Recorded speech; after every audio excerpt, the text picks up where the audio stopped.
नमस्कार, आप सभी का स्वागत है आपके अपने YouTube चैनल में जिसका नाम है साहित्य सौंदर्य।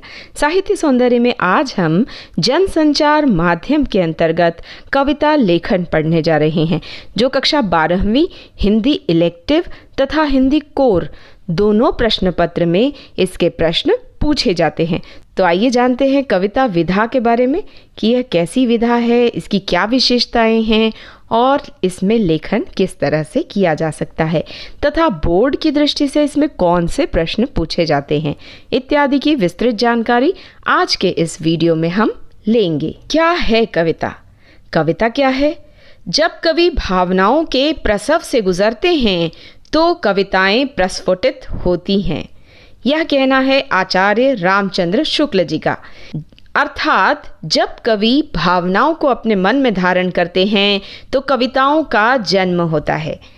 कविता के बारे में विलियम वर्ड्सवर्थ कहते हैं, the spontaneous overflow of powerful emotions is a poetry. अर्थात सशक्त भावनाओं का सतत प्रवाह ही कविता है। अर्थात जब भावनाएं उमड़ घुमड़ कर किसी के मन में आती है तो कविता की रचना होती है। W.H. आर्डन कहते हैं, शब्दों से मेलजोल कविता की पहली शर्त है। अर्थात you need to play with the words to create a poetry. अर्थात यदि आप कविता करना चाहते हैं तो शब्दों के साथ आपका मेलजोल होना चाहिए और शब्दों के साथ खेलना आपको आना चाहिए। कविता लेखन का उद्देश्य क्या है? संदेश देना, संवेदनशीलता को जन्म देना, मनोरंजन करना, विचारशीलता को जन्म देना, देश हित तथा सार्वजनिक हित के मुद्दों को उठाना। कविता लिखकर कवि अपनी भावनाओं को कविता के रूप में प्रकट करता है और कोई विशेष संदेश दुनिया को देना चाहता है। इसीलिए इसे कहते हैं साहित्य, अर्थात सबके हित में लिखी गई रचना। काव्य बिंब और छंदों का प्रयोग। अब बिंब क्या होते हैं? जब कोई शब्द काव्य में प्रयुक्त किए जाते हैं और उसका कुछ छिपा हुआ अर्थ निकलता है और वह हमारे मन पर एक प्रभाव डालता है, उसे कहते हैं बिंब। एक छवि हमारे दिल दिमाग में उसकी उभर आती है, उसे कहते हैं बिंब। जैसे फूल और कांटों का वर्णन कविताओं में होता है कि जीवन में हमेशा फूल ही नहीं मिलेंगे, कांटे भी मिलेंगे। तो फूल यहाँ सुखों को, सुविधाओं को कहा गया है, जबकि कांटे चुनौतियों को तथा तकलीफों को, संघर्षों को कहा गया है। तो इसे ही कहते हैं बिंब। कविता को इंद्रियों से पकड़ने में सहायक होते हैं बिंब और छंद। हमारी 5 इंद्रियां हैं, आँखें, नाक, कान, जिह्वा और त्वचा।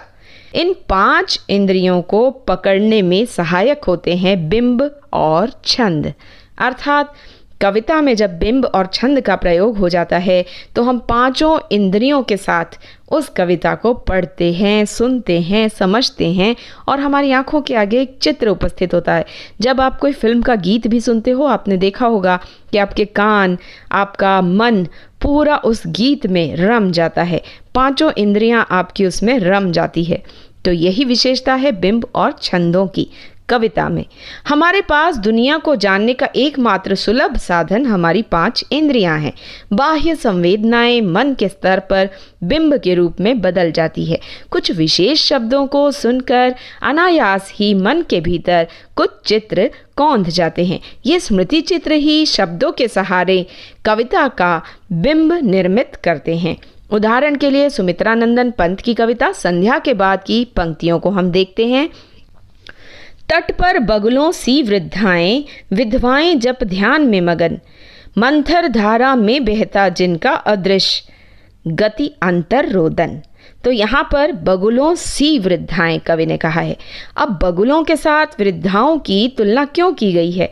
ये नदी पर नहाती हुई वृद्धाएं हैं, अर्थात वृद्धा बुजुर्ग स्त्रियां जिनके बाल सफ़ेद हो चुके हैं और बगुले भी सफ़ेद होते हैं, इसलिए उनके साथ तुलना की गई है। और बगुलों की एक और विशेषता होती है, आपने कहावत सुनी होगी बगुला भगत।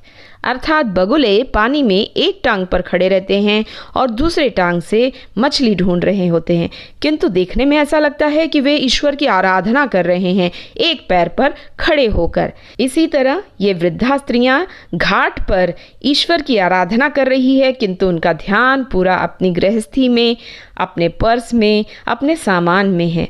तो इसलिए यहाँ पर बगुलों के साथ उनकी तुलना दो कारणों से की गई है, एक सफ़ेद बाल और बगुलों का रंग सफ़ेद। दूसरी बात, बगुला भगत। इसी तरह वृद्धाओं का ध्यान अपने सामान में होता है जब वे गंगा स्नान कर रही होती हैं। काव्य की लय अथवा भाषा प्रवाह। लय अर्थात एक रो में बहना, एक प्रवाह में बहना कविता का। कविता कहीं टूटी फूटी या अपूर्ण ना लगे। कवि शब्दों और ध्वनियों से खेलने का प्रयास करते हैं। खेल खेल में किए गए इस प्रयास द्वारा अर्थ के नए आयाम खुलते हैं। शब्दों का यह खेल धीरे धीरे एक ऐसी दुनिया में ले जाता है जहाँ रिदम है, लय है और एक व्यवस्था है। यही प्रवृत्ति आगे चलकर शब्दों को ठीक ठीक रख कर अर्थ के खेल खेलना सिखा देती है। यानी शब्दों के खेल से शुरू हुई कविता रचने की कहानी शब्दों की व्यवस्था तक पहुंच जाती है। लय का अर्थ केवल संगीतात्मकता नहीं होती, लय का अर्थ होता है एक प्रवाह, कविता में एक फ्लो, एक जुड़ाव शुरू से अंत तक। तो आइए धूमिल की कविता मोचीराम का उदाहरण देख लेते हैं। चोट जब पेशे पर पड़ती है तो कहीं न कहीं एक चोर कील दबी रह जाती है जो मौका पाकर उभरती है और अंगुली में गढ़ती है। तो यहाँ पर धूमिल ने इशारों में बहुत कुछ कह दिया है। चोट जब पेशे पर पड़ती है अर्थात जब किसी मजदूर को उसके पेशे के अनुसार, उसके काम के अनुसार पैसा नहीं दिया जाता तो कोई ना कोई कील उसके दिमाग में कहीं ना कहीं अड़ जाती है। जूतों में मोची चोर कील लगाता है जो कि दबी रहती है अंदर और ऊपर दिखाई नहीं देती, छिपी रहती है जूते के अंदर। तो यहाँ पर चोर कील का उदाहरण देकर कवि कहना चाहते हैं कि चोर कील की तरह अंदर कहीं उसकी एक कुंठित भावना छिपी रह जाती है जब उसे उसकी मेहनत के अनुसार मेहनताना नहीं दिया जाता, जब उसके पेशे पर चोट पड़ती है। दबी रह जाती है कोई चोर कील जो मौका पाकर उभरती है और अंगुली में गढ़ती है। अर्थात यदि उसके साथ ऐसी नाइंसाफ़ी हुई या शोषण हुआ तो उसके मन में कहीं ना कहीं एक चोर कील की तरह भावना रह जाती है जो मौका पाकर उभरती है और वह गलत काम के माध्यम से जो है बाहर आती है। काव्य में शब्द चित्रों का प्रयोग। एक उदाहरण हमारी कविताओं से लेते हैं। जननी निरखती बान धनोइया, बार बार उर नैन नीलावती, प्रभु जी की ललित पहिनिया। इस कविता को जब हम पढ़ते हैं तो हमारी आंखों के सामने एक दृश्य आ जाता है कि माता कौशल्या अपने पुत्र वियोग के कारण इतनी दुखी हैं। जब वे अपने पुत्र के शयन कक्ष में जाती हैं तो उसके बचपन के धनुष बाण को उठाकर और उसके बचपन की खड़ाओं को उठाकर अपने हृदय से लगाती हैं। तो कविता की ये पंक्तियाँ पढ़ते ही हमारे आँखों के आगे एक दृश्य उपस्थित हो जाता है। इसे ही काव्य में शब्द चित्रों का प्रयोग कहा गया है। तो काव्य में ऐसे शब्द प्रयुक्त किए जाते हैं कि हमारी आंखों के सामने उसका दृश्य उपस्थित हो जाता है। आइए तो जान लेते हैं कविता के प्रमुख घटक कौन से हैं। सबसे ज़्यादा यही प्रश्न पूछा जाता है और ये प्रश्न यदि आपने कर लिया तो इससे संबंधित कोई भी प्रश्न पूछा जाए आप उसका उत्तर परीक्षा में लिख पाओगे। तो सबसे पहला इसका बिंदु है शब्दों का ज्ञान। अर्थात जब हम बात करते हैं जननी या माँ, दोनों पर्यायवाची है, किंतु जननी का अर्थ होता है जन्म देने वाली और माँ का अर्थ है दादी माँ भी हो सकती है, नानी माँ भी हो सकती है और पालन करने वाली माँ भी हो सकती है। जैसे कृष्ण की माँ है यशोदा किंतु उनकी जननी है देवकी मैया। इस तरह शब्दों का महीन भेद जिसे पता हो वह कविता बड़ी खूबसूरती से रच सकता है। काव्य भाषा अथवा शब्दों के गठन की शैली, यह यदि समझ में आ जाता है तो कविता बड़ी प्रभावशाली बन जाती है।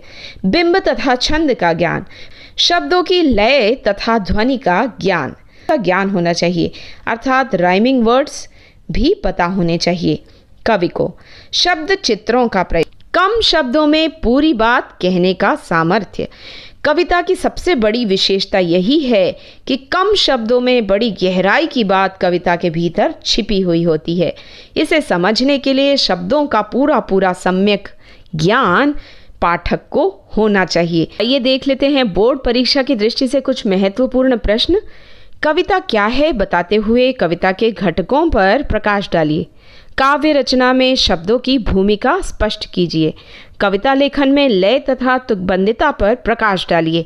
कविता रचना में शब्दों से खेलना क्यों महत्वपूर्ण है। कविता लेखन में बिंब के महत्व पर प्रकाश डालिए।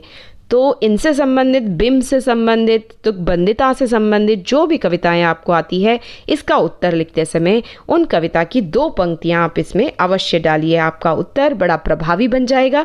जैसे अक्कड़ बक्कड़ बम्बे बो, तुकबंदिता का गुण है इसमें शब्दों से खेलने की बात है, जिससे आपका उत्तर और प्रभावी हो जाए। तो उम्मीद करती हूँ आज का वीडियो आपको पसंद आया होगा। अगले वीडियो में फिर मिलेंगे, तब तक के लिए गुड बाय, नमस्कार।